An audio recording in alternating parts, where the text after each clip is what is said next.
आज सदन में मांग संख्या 26 चिकित्सा एवं स्वास्थ्य पर चर्चा हो रही है और मांग संख्या 13 आबकारी पर चर्चा हो रही है।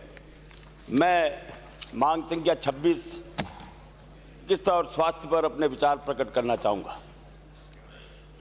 मैं मेरी बात प्रारंभ करूँ उसके पहले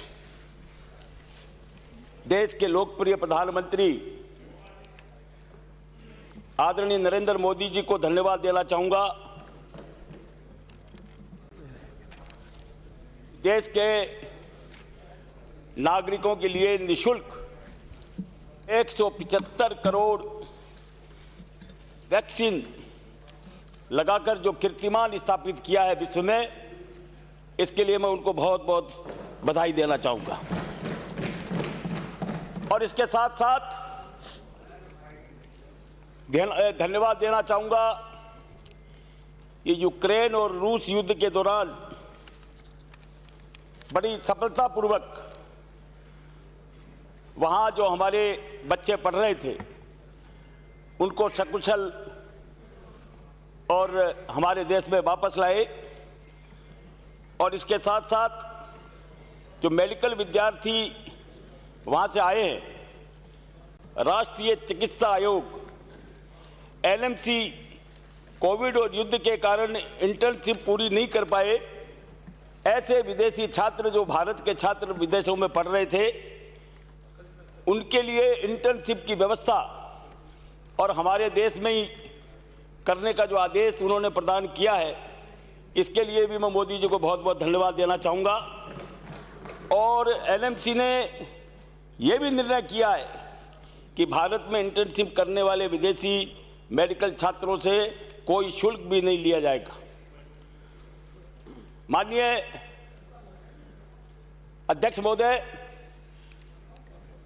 जिस प्रकार की ध्येय वाक्य को लेकर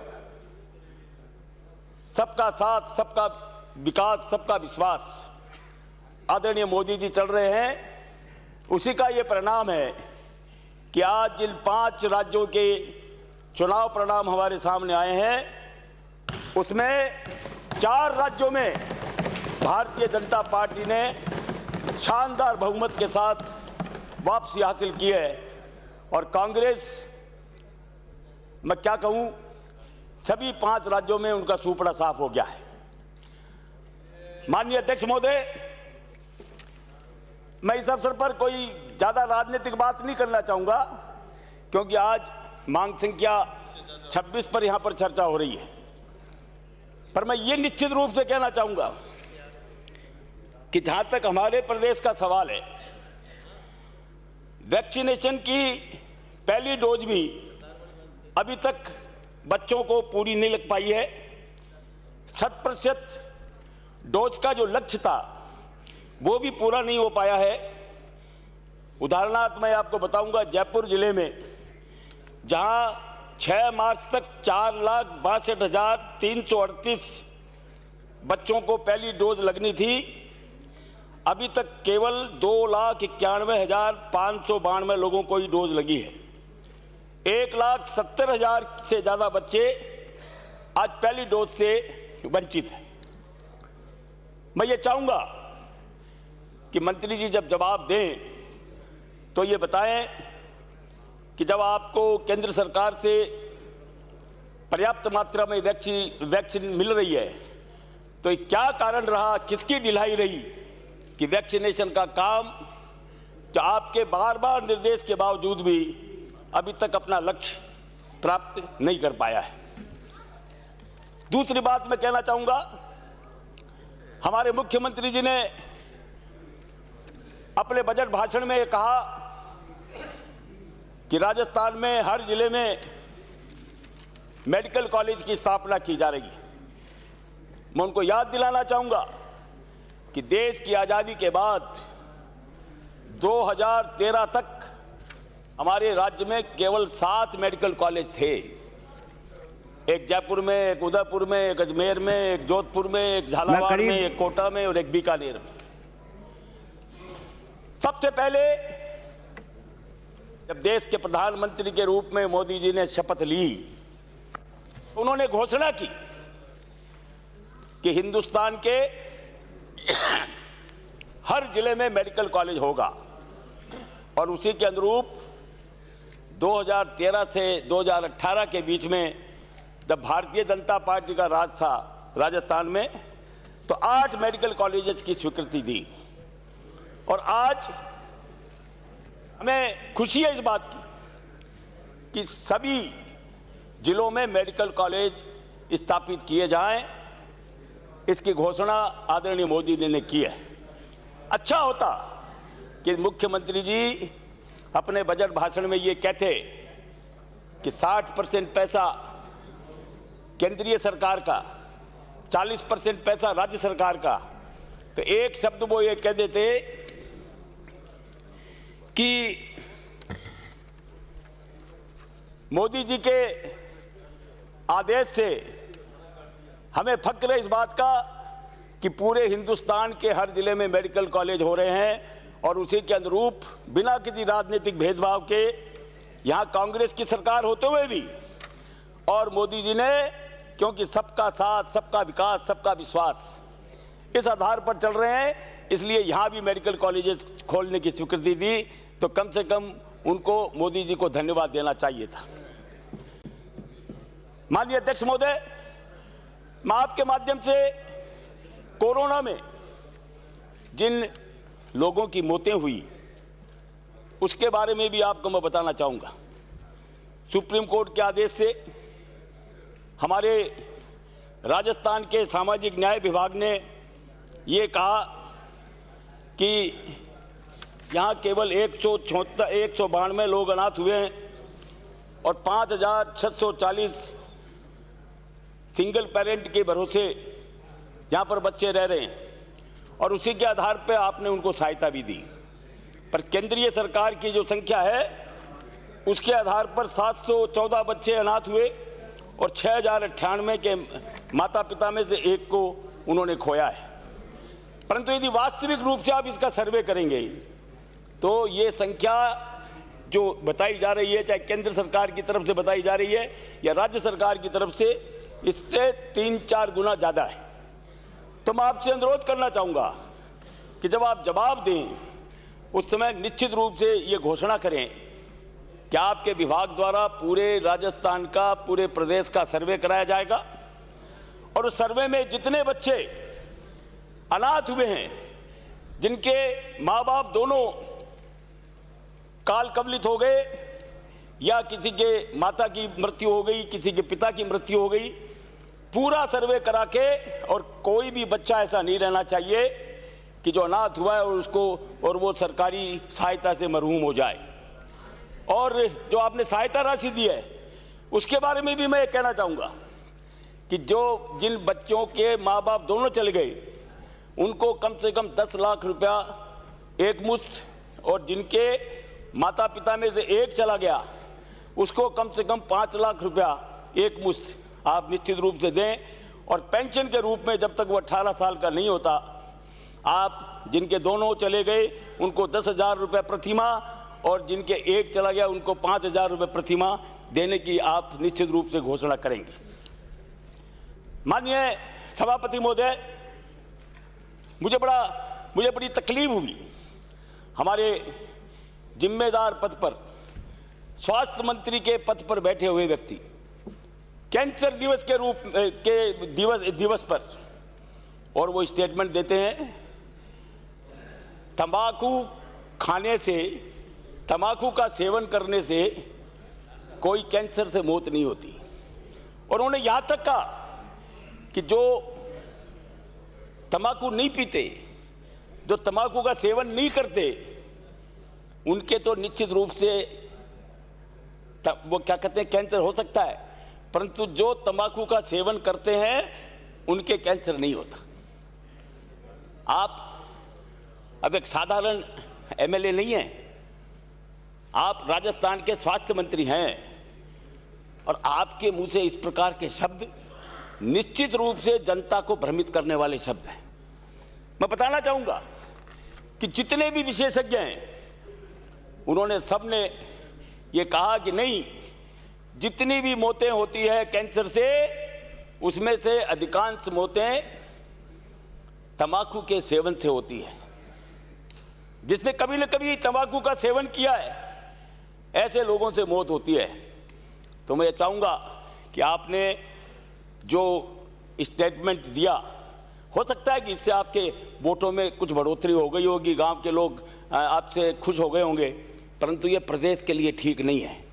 आप जब अपना जवाब दें तो निश्चित रूप से मैं ये चाहूँगा कि आप इसके बारे में स्पष्टीकरण दें, जनता से माफ़ी मांगें, और जनता को जो गुमराह करने का प्रयास आपने जिस स्टेटमेंट के माध्यम से किया है, निश्चित रूप से इससे लोगों को निजात मिलेगी।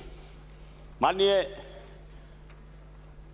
सभापति महोदय, मैं आपके माध्यम से ये बताना चाहूँगा कि जहाँ तक हमारे प्रदेश में डॉक्टर, नर्सेज, पैरामेडिकल स्टाफ, इनका सवाल है, हमारे राजस्थान में 43,000 डॉक्टर्स अभी पंजीकृत हैं, और यानी 1700 लोगों पर प्रदेश में एक डॉक्टर है, और सरकारी हॉस्पिटल में 11,000 पद स्वीकृत हैं, और उसमें से 9,000 डॉक्टर्स कार्यरत हैं, और 2,000 डॉक्टर्स के पद अभी भी रिक्त हैं, और 34,000 डॉक्टर अभी निजी क्षेत्र में कार्य कर रहे हैं।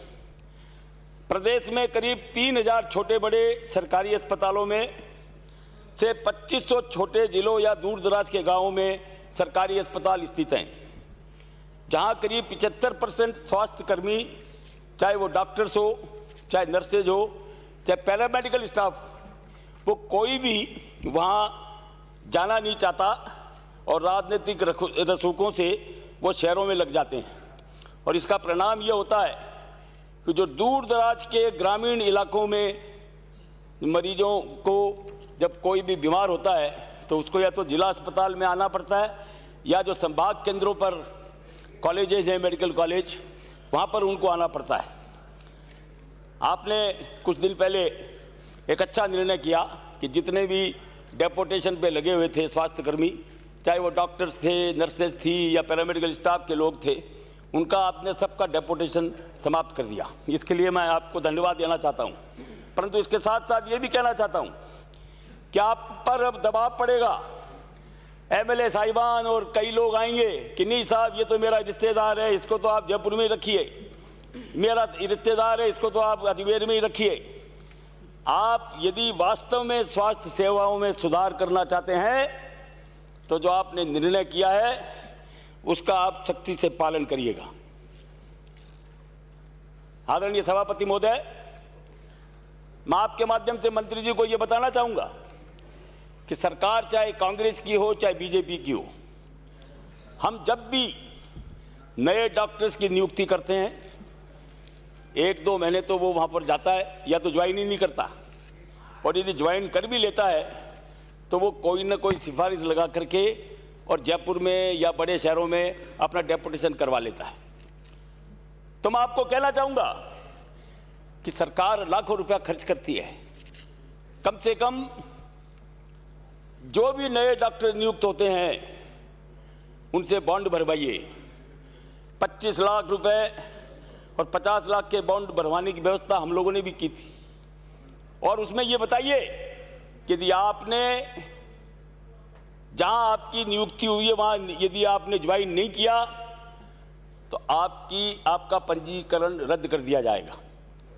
परंतु होता क्या है, नियम तो बने हुए हैं परंतु उसकी पालना नहीं होती, दबाव पड़ता है हम लोगों पर, और इसीलिए आज चाहे पद 2,000 ही खाली हैं डॉक्टरों की, पर आप चले जाइए दूर दराज के इलाकों में, कहीं पर भी डॉक्टर अवेलेबल नहीं है। सारे डॉक्टर किसी न किसी राजनीतिक अप्रोच से, सारा नर्सिंग स्टाफ, सारा पैरामेडिकल स्टाफ, ये सब शहरों के आसपास लगे हुए रहते हैं। तो मैं चाहूँगा कि आप जब अपना जवाब दें तो सख्ती के साथ इस बात की आप घोषणा करें कि निश्चित रूप से जिन डॉक्टर्स की नियुक्ति होगी उनको जहां नियुक्त किया जाएगा वहां पर वो कम से कम 5 साल तक ग्रामीण क्षेत्रों में रहेगा। और दूसरा मैं ये सुझाव देना चाहूँगा कि आज हमारी कई डॉक्टर मित्रों से बात होती है तो वो कहते हैं कि साहब प्राइवेट हॉस्पिटल्स में हमको ज़्यादा तनख्वाह मिलती है, इसलिए हम लोग प्राइवेट हॉस्पिटल्स में जाना ज़्यादा पसंद करते हैं। एक तो शहर में रहते हैं और एक प्राइवेट हॉस्पिटल में तनख्वाह ज़्यादा मिलती है। तो आप विचार करिए, मुख्यमंत्री जी से बात करिए, और जो आपका सपना है निरोगी राजस्थान, इसको यदि वास्तव में आप सही करना चाहते हैं तो यदि इनका पैकेज बढ़ाने की आवश्यकता हो तो निश्चित रूप से इसका पैकेज भी बढ़ाया जाना चाहिए। और मैं तो एक बात और कहूँगा कि हम लोग जो डॉक्टर शहरों में लगते हैं उनको शहरी भत्ता देते हैं, मकान किराया देते हैं, इसको बंद कर दीजिए। और जो वास्तव में ग्रामीण क्षेत्रों में जाकर के रहते हैं, यदि आवश्यकता हो तो उनको ग्रामीण भत्ता भी दीजिए और वहाँ रहने के लिए, उनके बच्चों की पढ़ाई के लिए सुविधा भी मुहैया कराइए। निश्चित रूप से यदि आप ये करेंगे तो ग्रामीण क्षेत्रों में निश्चित रूप से इसका फायदा होगा। आदरणीय सभापति महोदय, मेरे से ये जो अपने ईसीजी टेक्नीशियंस संपर्क के लोग मिले थे, आज ECG test, CT MT test, 2D echo test, 3D echo reporting, Holter monitor test, TROP test, BP test इत्यादि तमाम तरह की मेडिसिन और कार्डियोलॉजी की जांच का कार्य RPMC में रजिस्टर्ड दक्ष एवं प्रशिक्षित ECG टेक्नीशियन के द्वारा किया जाता है। परंतु आज स्थिति क्या है? मुख्यमंत्री जी ने घोषणा की कि हर PSC पर हम निःशुल्क जांच करवाएंगे। किससे करवाओगे? आज ECG टेक्नीशियन के पद 50% से ज़्यादा पद रिक्त हैं। यदि ये पद रिक्त रहेंगे तो मुख्यमंत्री जी ने घोषणा की कि PSC CSC पे हम जांच की सुविधा देंगे। कहाँ से जांच कराओगे? या तो अप्रशिक्षित व्यक्ति वहाँ पर जांच करेगा। तो मैं बताना चाहूँगा कि जांच के लिए भी किसी को यदि ECG जांच करानी है तो वो जिला हेडक्वार्टर में जाता है, संभागीय केंद्र पर जाता है, बड़े हॉस्पिटल में जाता है। तो इसके लिए यानी आप ये देखिए कि 77,282 बेड पर 1840 टेक्नीशियन चाहिए। कितने चाहिए? 1840। और आज हमारे पास है कितने? 177, यानी 10%। तो मैं ये चाहूँगा, और फिर जहाँ अपने जयपुर शहर SMS हॉस्पिटल, वहाँ की मैं आपको स्थिति बताऊँ तो SMS में 7 सरकारी अस्पतालों में 223 पद ही भरे हुए हैं और उसमें केवल 8 महिलाएं हैं। और जो बाकी हॉस्पिटल्स हैं, चाहे कावटिया हॉस्पिटल हो, चाहे जयपुरिया हॉस्पिटल हो, चाहे RUHS हो, वहाँ पर महिला तो ECG है ही नहीं। अब कोई महिला को यदि जांच करवानी है तो वो पुरुष करता है। तो मैं ये चाहूँगा कि आप प्राथमिकता के आधार पर ECG टेक्नीशियंस की नियुक्ति करने का आदेश प्रदान करें, जिससे लोगों को जांच की सुविधा मिल सके। और जो मुख्यमंत्री जी की घोषणा है कि PSC और CSC पर जांच की सुविधा हम मुहैया कराएंगे, उसको हम पूरा कर सकें। माननीय सभापति महोदय, हम ये देख रहे हैं कि मेडिकल कॉलेजेज में चिकित्सा शिक्षकों के आधे से ज़्यादा पद रिक्त रहते हैं। RPSC से भर्तियां की जाती है और उसमें बहुत टाइम लगता है। हमने हमारे समय में एक प्रयोग किया था कि जो नए मेडिकल कॉलेज खुले थे उनमें हमने डायरेक्ट इंटरव्यू के माध्यम से डॉक्टर्स की नियुक्ति की थी और उसके परिणाम स्वरूप डॉक्टर्स की नियुक्ति में जो समय लगता है, RPSC में जाते हैं, फिर वहाँ लिखित एग्जाम होता है, फिर इंटरव्यू होता है, उसमें साल भर लग जाता है। और डायरेक्ट आप इंटरव्यू करेंगे तो मैं चाहूँगा कि चाहे पुराने मेडिकल कॉलेज हो, चाहे नए मेडिकल कॉलेज जो खुल रहे हैं वो मेडिकल कॉलेज हो, सब में आप डायरेक्ट इंटरव्यू, क्योंकि आपका MBBS यहीं से किया है, MS यहीं से किया है, PG यहीं से किया है, तो उसका डायरेक्ट इंटरव्यू करके और जो भी लगना चाहते हैं उनको आप डायरेक्ट इंटरव्यू दीजिए, डायरेक्ट अपॉइंटमेंट दीजिए, जिससे कि समय की बचत हो। एक बात मैं और कहना चाहूँगा कि हमारे यहाँ आए दिन ये सुनने को मिलता है कि मरीजों के परिजनों के द्वारा डॉक्टर से मारपीट की घटनाएं कभी एसएमएस में हो जाती है, कभी जयपुरिया में होती है, कभी कांवटिया में होती है, कभी जोधपुर के हॉस्पिटल में हो जाती है, कभी अजमेर के हॉस्पिटल में। तो ये नहीं हो, इसके लिए मैं ये कहना चाहूँगा कि जितने भी बड़े हॉस्पिटल्स हैं वहाँ पुलिस चौकी का इंतजाम होना चाहिए और वहाँ सीसीटीवी कैमरे लगे होने चाहिए।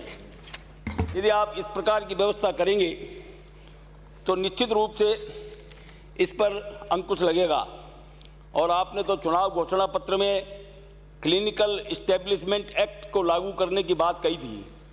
आप जब जवाब दें तो ये भी बताएं कि आप ये एक्ट कब लागू करेंगे, इसके लिए आपकी क्या व्यवस्था है।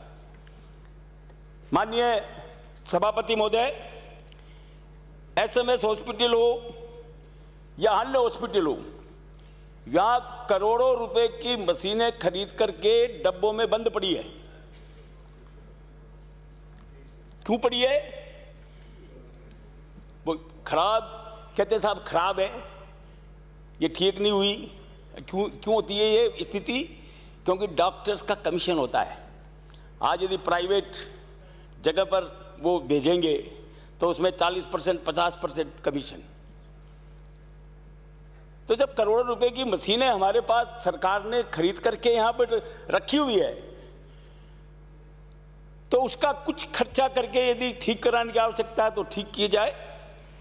तो निश्चित रूप से हमें जनता जो कमीशन खोरों के चक्कर में पड़ती है उससे हमें निजात मिलेगी। एक बात मैं और ध्यान में लाना चाहूँगा कि हमारा जो एसएमएस हॉस्पिटल है वो 80 साल पुराना है और यहाँ कभी किसी कमरे में शॉर्ट सर्किट हो जाता है, कभी कहीं पर प्लास्टर गिर जाता है, कहीं पर कोई दीवार गिर जाती है।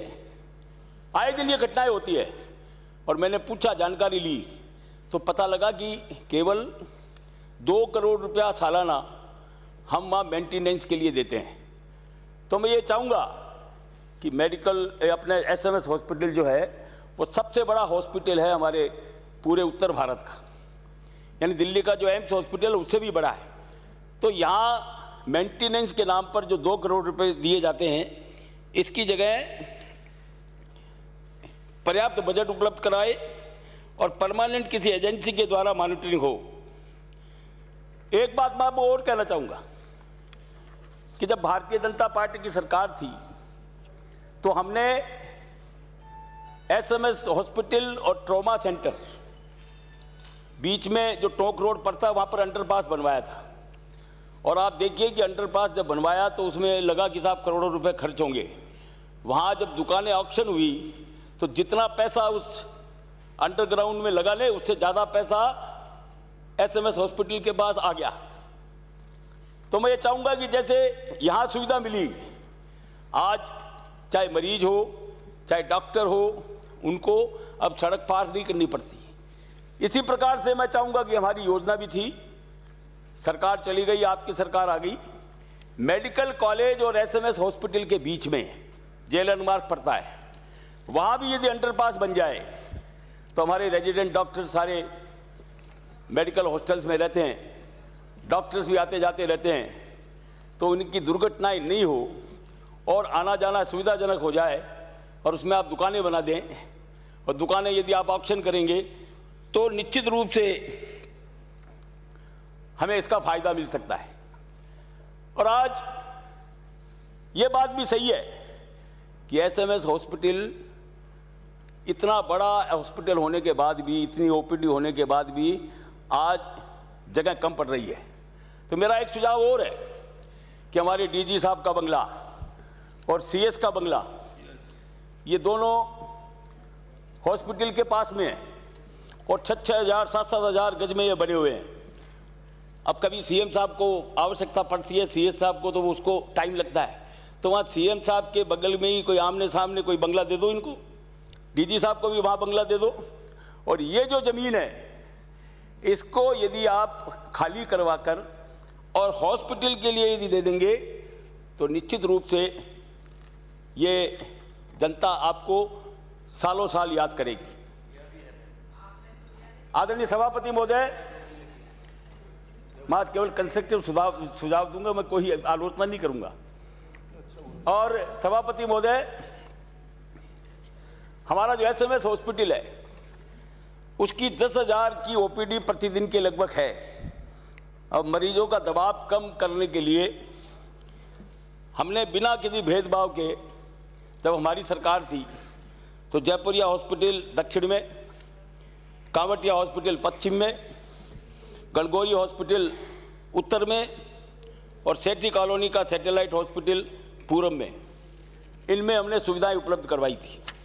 जयपुरिया में CT scan, MRI, 2D eco, TMT व अन्य सुविधाओं के साथ सुपर स्पेशलिटी उपचार भी प्रारंभ किया था। जहाँ पहले 300 का आउटडोर था वो बढ़कर के 2,500-3 हज़ार का हो गया था, परंतु सरकार बदलते ही सुपर स्पेशलिटी की फैसिलिटी वहाँ पर बंद कर दी गई। जयपुरिया में ईएससीसी हॉस्पिटल में से ये एमओयू हुआ था एमआरआई और सिटी स्कैन के लिए।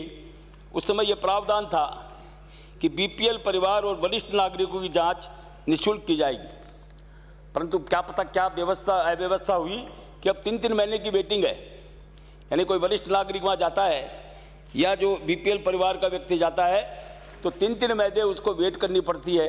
अब आज आपको आवश्यकता है एमआरआई कराने की, आज आवश्यकता आपको सिटी स्कैन कराने की, और आप 3 महीने वेट कौन करेगा?